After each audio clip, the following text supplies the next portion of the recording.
The disappearance of Madeleine McCann is one of the most infamous missing child cases in modern history. It is a story that captured international attention, divided public opinion, and left behind a mystery that, even after more than a decade, still has no definitive resolution. The case is marked by conflicting theories, questionable investigative choices, and media frenzy that turned the tragedy into a global spectacle.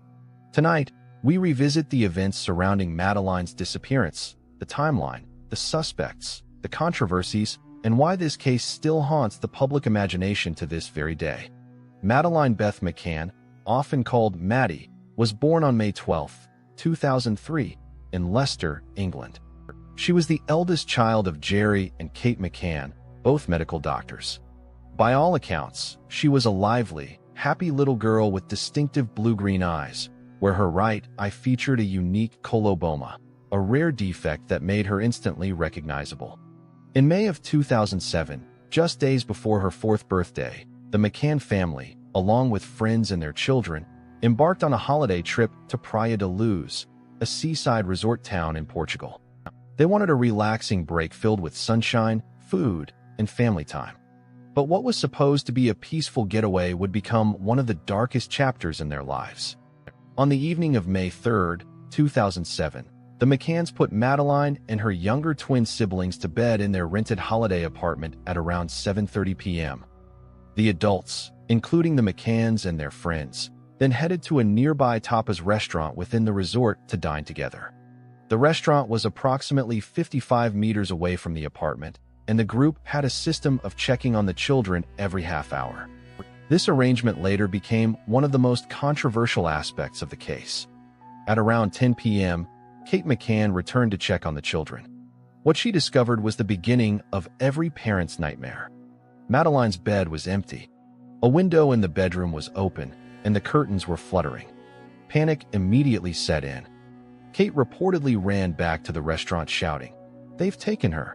From that moment on, the search for Madeleine began, and the small resort town of Praia da Luz was thrown into chaos. Local police, resort staff, and tourists began combing the area, but their response would later be heavily criticized. The apartment was not immediately sealed off as a crime scene, leading to contamination of potential evidence. Neighbors, friends, and officers moved freely in and out of the apartment. Even days later, valuable forensic opportunities had been lost. The investigation, led by the Portuguese Polícia Judiciária, quickly became muddled by language barriers, differing legal systems, and mounting media pressure. In the days following Madeleine's disappearance, the McCanns launched an unprecedented public campaign to keep her face in the media. They gave press conferences, handed out posters, and even met with the Pope in Rome. Their determination to keep Madeleine's story alive was admirable, but it also raised questions. Some critics accused them of being too polished, too media-savvy, or not grieving normally. These criticisms highlighted how quickly public sympathy could shift into suspicion. The investigation itself moved in several directions. Early on, police believed Madeleine may have been abducted by a stranger. Witnesses claimed to have seen a man carrying a small child near the apartment around the time of her disappearance. One notable sighting came from Jane Tanner, a friend of the McCanns who was part of the dinner group. She reported seeing a man carrying a child in pajamas near the McCann apartment at around 9:15 p.m. Another witness, years later, described a man with blonde hair carrying a child toward the beach. These reports fueled theories of an opportunistic abduction. At the same time, police also considered whether Madeleine might have died accidentally in the apartment and whether her parents or friends were involved in a cover-up. This line of investigation intensified after British sniffer dogs, brought in by investigators, alerted to the scent of blood and cadaver in the McCann's rental apartment and car. No definitive forensic evidence was found, but suspicion lingered. In September 2007, just 4 months after Madeleine vanished, Portuguese police formally declared Kate and Jerry McCann as arguidos, or formal suspects. The media exploded with accusations and rumors.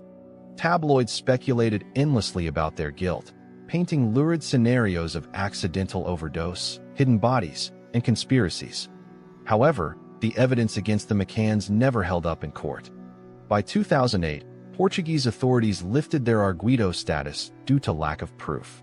Still, the shadow of suspicion never fully disappeared.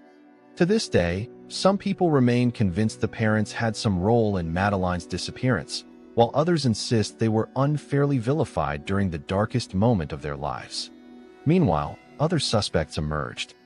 In 2013, Scotland Yard reopened the case under Operation Grange.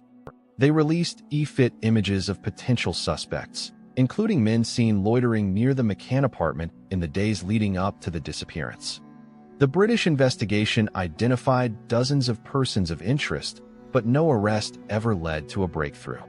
Then, in June 2020, German authorities announced a new suspect, Christian Bruckner, a convicted sex offender with a long criminal history. Bruckner had lived in the Algarve region of Portugal at the time of Madeleine's disappearance. Phone records placed him near Praia de Luz on the night she went missing.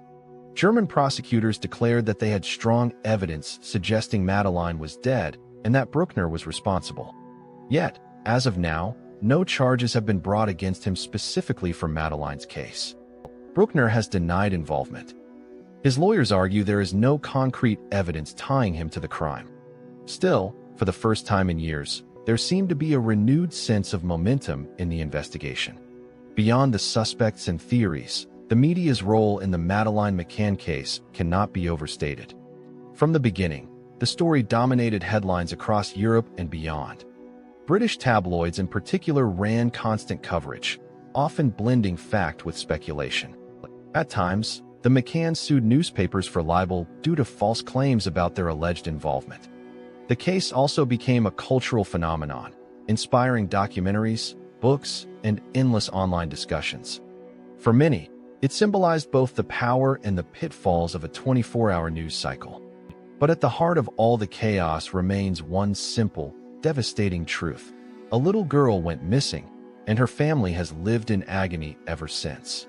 Every birthday, every anniversary, Kate and Jerry McCann have kept Madeleine's memory alive, holding on to hope that she might still be found. In interviews, they have expressed frustration with the police and the media, but also determination to never stop searching.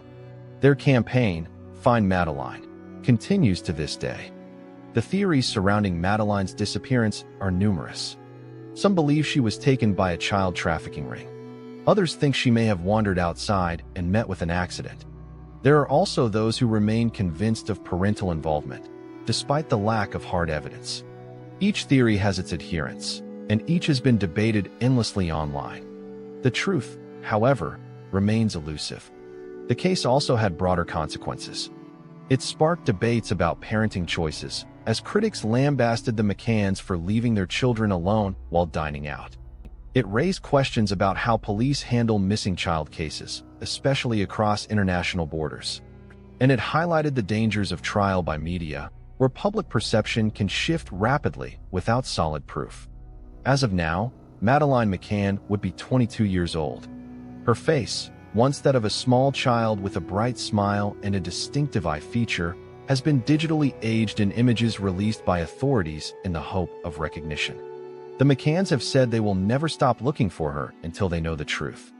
The disappearance of Madeleine McCann remains a haunting mystery not only because of the unanswered questions, but because it touches on universal fears, the vulnerability of children, the fallibility of systems meant to protect them, and the terrifying possibility that sometimes, despite all efforts, justice may never come. So what really happened on that night in May 2007? Was Madeleine abducted by a stranger? Was she the victim of a tragic accident covered up in desperation? Or is the truth something far more complex, involving secrets yet to be uncovered? Until definitive evidence emerges, the world can only speculate. What we do know is this: Madeleine McCann's story continues to echo across the years, reminding us of how quickly life can change, how fragile innocence can be, and how mysteries, especially those involving the disappearance of a child, can grip the world and refuse to let go. And as long as there are unanswered questions, the world will keep asking, where is Madeleine McCann?